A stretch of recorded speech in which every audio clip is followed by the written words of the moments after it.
दोस्तों, आज की इस वीडियो में मैं आप सभी को एक ऐसी घटना का जिक्र करके सुनाने वाली हूँ, एक ऐसी सच्ची घटना बताने वाली हूँ जिसको सुनने के बाद आप भी अपने कानों पर विश्वास नहीं कर पाएंगे।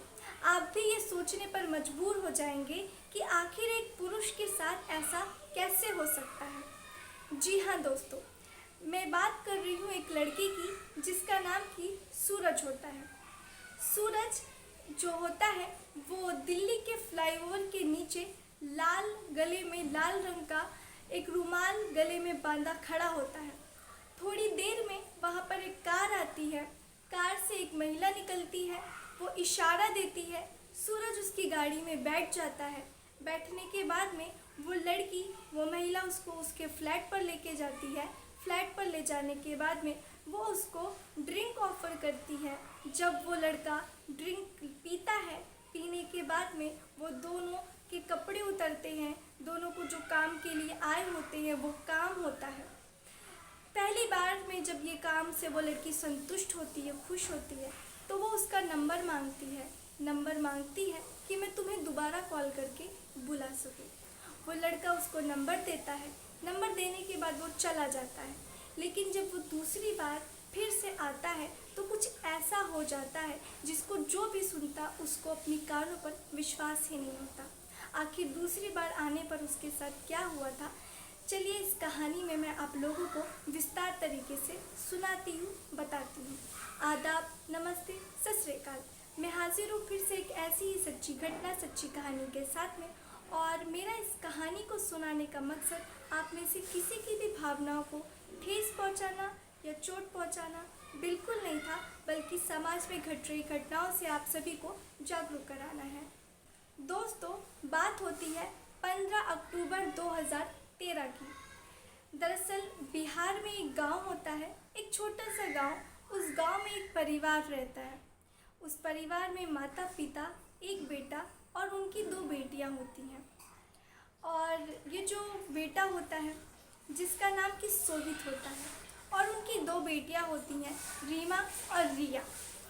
अब ये जो पिता होते हैं उनका नाम अनमोल यादव होता है, और जो उसकी माता होती हैं उसका नाम माधवी लता होता है।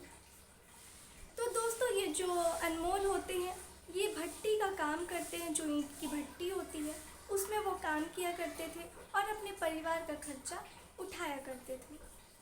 और ये जो लड़का होता है उनका सोहित, वो दरअसल आर्मी की तैयारी करता है।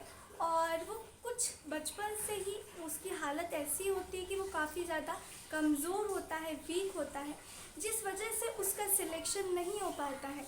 अनमोल बहुत बार आर्मी का फॉर्म डालता है, लेकिन किसी न किसी फिज़िकल कारण की वजह से वो उसमें छट जाता है, उसका सिलेक्शन नहीं हो पाता है।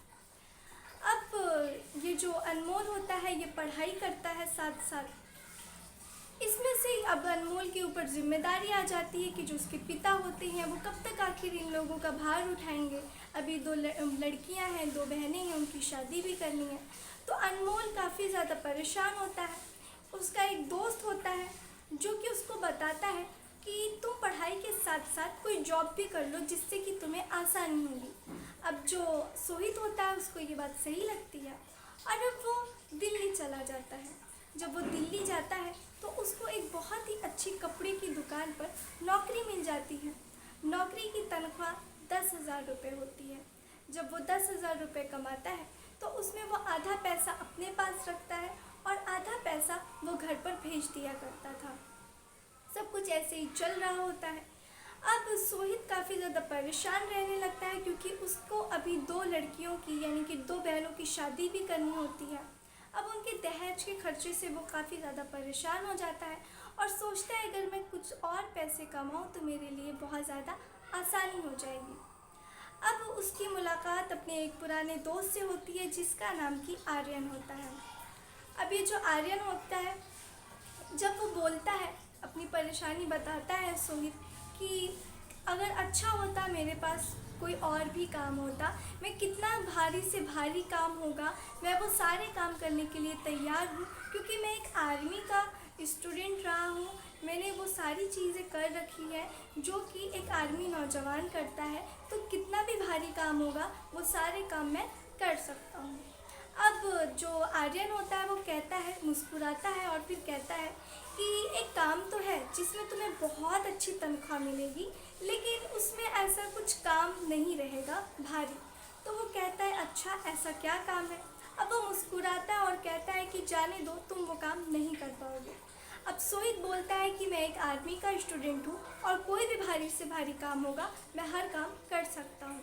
इस पे आर्यन कहता है कि चलो मैं तुम्हें दिखाता हूँ कि वो काम है क्या। आर्यन उसको दिल्ली के लाजपत नगर में एक फ्लाईओवर होता है, वहाँ पर वो ले जाता है। जब वहाँ पर वो लेके जाता है तो वहाँ पर जो सोहित होता है वो देखता है कि बहुत सारे लड़के हैं, बहुत सारे आदमी हैं जो कि अपने गले में लाल रंग का रुमाल डाले हुए खड़े हुए हैं।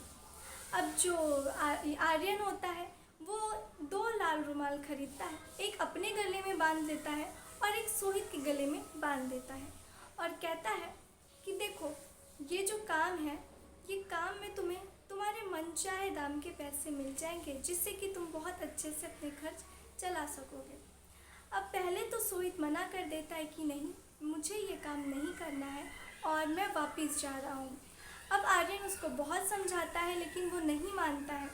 उसके बाद में जो आर्यन होता है, थोड़ी देर में एक कार आती है, कार से एक लड़की निकलती है, उसका हाथ रहता है, वो इशारे में बुलाती है आर्यन को और आर्यन चला जाता है उसकी कार में बैठ करके। अब उसके बाद जो सोहित होता है थोड़ी देर वहाँ खड़ा रहता है, उसके बाद वो भी चला जाता है। अगले दिन जब सोहित और आर्यन मिलते हैं तो आर्यन सोहित के हाथ में 10,000 रुपये रख के, तो फिर अगले दिन जब सोहित और आर्यन मिलते हैं तो आर्यन सोहित के हाथ में 20 से 25,000 रुपये की गड्डी उसको थमा देता है।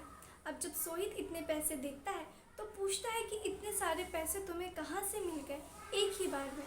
तो आर्यन होता है वो मुस्कुराता है और सारी बातें बताता है, फ्लाईओवर के नीचे जो भी हुआ था। अब सोहित जो होता है वो काफ़ी ज़्यादा, उसको भी लालच आ जाती है कि इतने सारे पैसे मिल रहे हैं। अब सोहित भी होता है वो आर्यन के साथ अगले दिन निकल पड़ता है उसी ब्रिज के आगे। अब सोहित भी लाल रंग का रुमाल अपने गले में बांध करके खड़ा होता है। अब थोड़ी ही देर में एक कार आती है, कार आने के बाद में सोहित की तरफ इशारा किया जाता है। सोहित उस कार में बैठ जाता है और बैठने के बाद में वो उस लड़की के साथ में कार पे उसके फ्लैट पे पहुंच जाता है। वो लड़की उसको फ्लैट पे ले जाती है और फिर उसको सामने से ड्रिंक का ऑफ़र करती है।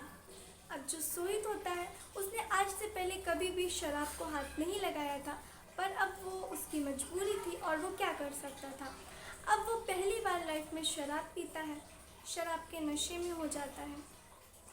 इधर ये जो लड़की है वो भी शराब पीती है।